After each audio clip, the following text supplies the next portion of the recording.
जिला हालचाल आज रही रायगढ़ जिला तथ्य देइचंती आम रायगढ़ संवाददाता सीमांचल पंडा और उपस्थापन मु सत्यव्रत बेहुरा।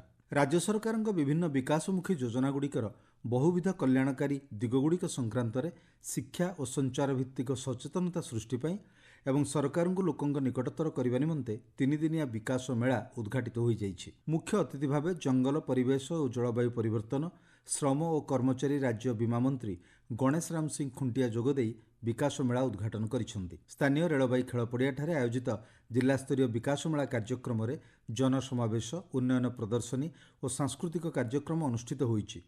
कार्यक्रम में सम्मानित अतिथि भाव जिलापाल पारुल पटवारी, आरक्षी अधीक्षक हरिषा बीसी, अतिरिक्त जिलापाल भास्कर चंद्र रईतों समेत जिलास्तरीय अधिकारी माने उपस्थित थिले। एही अवसर में सुभद्रा हिताधिकारी श्रमिक कल्याण योजन उपकृत हिताधिकारी मंत्री चेक प्रदान करथिले। शेष में सांस्कृतिक कार्यक्रम आयोजन होइथिला। मोहन सरकार 100 दिन भितर नैथिबा पदक्षेप को लोकों पाखरे पहुंचाइबा एही कार्यक्रम उद्देश्य बोली मंत्री गणेश राम सिंह खुंटिया प्रकाश करथिले।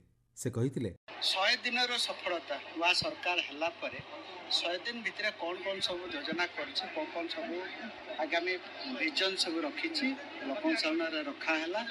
आगामी भविष्य रे आहुरी ए बढ़िया कार्यक्रम जहाँ जहाँ रखिबे सरकार लोक माननको जणाई दिया। तो जो सोमवार आमर कौन से कार्यक्रम न थाए निश्चित भाव से निजे बसुछंती हजार हजार लोक मानकर अभियोग शुणुचंती। एटा होछि मोहन सरकार ऑब्जेक्टिव एवं वरिष्ठ प्रमाण। स्थानीय जिला परिषद सम्मेलन कक्ष में रायगढ़ जिलार 79तम जिला परिषद बैठक अनुष्ठित होइछि। जिला परिषद अध्यक्ष सरस्वती माझी अध्यक्षतार आयोजित बैठक में कोरापुट सांसद सप्तगिरी उलाका, विषमकटक विधायक नीलमाधव हिक्का, रायगढ़ विधायक आपुल स्वामी काड्राका, गुणपुर विधायक सत्यजित गमांग, रायगढ़ जिलापाल पारुल पटवारी, समस्त जिला परिषद सदस्य, ब्लॉक अध्यक्ष, जिलास्तरीय अधिकारी उपस्थित थिले। बैठक में जिलार शिक्षा, स्वास्थ्य, पानीय जल समेत विभिन्न योजना उपर आलोचना करा जायथिला। राज्य सरकार जनकल्याणकारी सुभद्रा योजना प्रधानमंत्री नरेंद्र मोदी द्वारा उद्घाटित होइतिबा बेले रायगढ़ जिलार 11टी स्थान में स्वतंत्र कार्यक्रम अनुष्ठित होइतिला। जिलार 11टी ब्लॉक अंचल में आयोजित स्वतंत्र समावेश में सामिल होइतिबा हिताधिकारी मध्य उत्सुकता परिलक्षित होइतिला। एही अवसर में रायगढ़ ठारे अनुष्ठित सुभद्रा समावेश में जिला मुख्य उन्नयन अधिकारी निहार रंजन कहरंक सह प्रशासनिक अधिकारी माने जोगदेई सुभद्रा योजना महिला अर्थनीति को सुदृढ़ करिबारे सहायक हेबो बोली कहिथिले। जिला आईन सेवा प्राधिकरण अध्यक्ष तथा जिला दौरा जज सत्यनारायण षडंगी तत्वावधान में रायगढ़ जिला सिविल कोर्ट समेत जिलार गुणुपुर, विषमकटक, काशीपुर, पद्मपुर और मुनिगुड़ा अदालत में तृतीय राष्ट्रीय लोक अदालत अनुष्ठित होई 12,903टी मामलार फैसला होइछि बोली जଣାपड़िछि। ए बाबदको 1,04,80,705 टंका आदाय होइतिबा जଣାपड़िछि।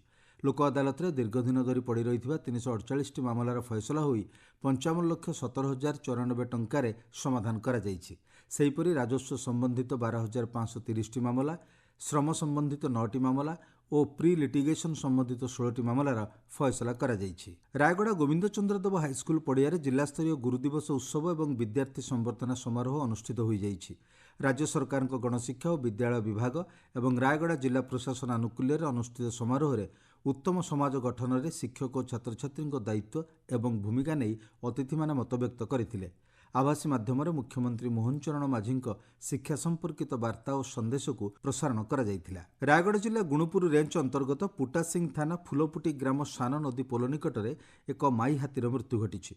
मृत हाथीर बयस 15 ରୁ 20 वर्ष भितर होइतिबा बेले विद्युत संस्पर्श आसी हाथीटीर मृत्यु घटिथिबा जଣାपड़िछि। गत किछि दिन हबो 2 टिकिया हाथीपल सही अंचल में बुलुथिबा बेले विद्युत संस्पर्श आसी हाथीटीर मृत्यु घटिछि। घटनास्थल में वन विभाग अधिकारी पहुंची हाथी मृत्युर तदंत आरंभ करिसेंति।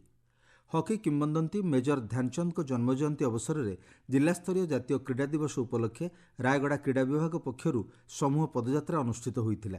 मुख्य अतिथि भाव जोगदेई एही समूह पदयात्रा को अतिरिक्त जिलापाल भास्कर चंद्र रईत पताका देखाई शुभारंभ करथिबा बेले रायगढ़ उपजिलापाल कल्याणी संघमित्रा देवी, जिला क्रीड़ा अधिकारी शेख अलीनूर, जिला सूचना और लोकसंपर्क अधिकारी बसंत प्रधान प्रमुख जोगदेई प्रबाद पुरुष ध्यानचंद फटोचित्र में पुष्पमाल्य अर्पण करने पर मुख्य अतिथि अतिरिक्त जिलापाल स्थानीय सद्भावना क्रीड़ांगन ठारू पताका देखाई पदयात्रार शुभारंभ करथिले। जिला हालचाल आज एतिकिरे शेष होला। आसंता काली जिला हालचाल शुणिबे संबलपुर जिला संपर्क में।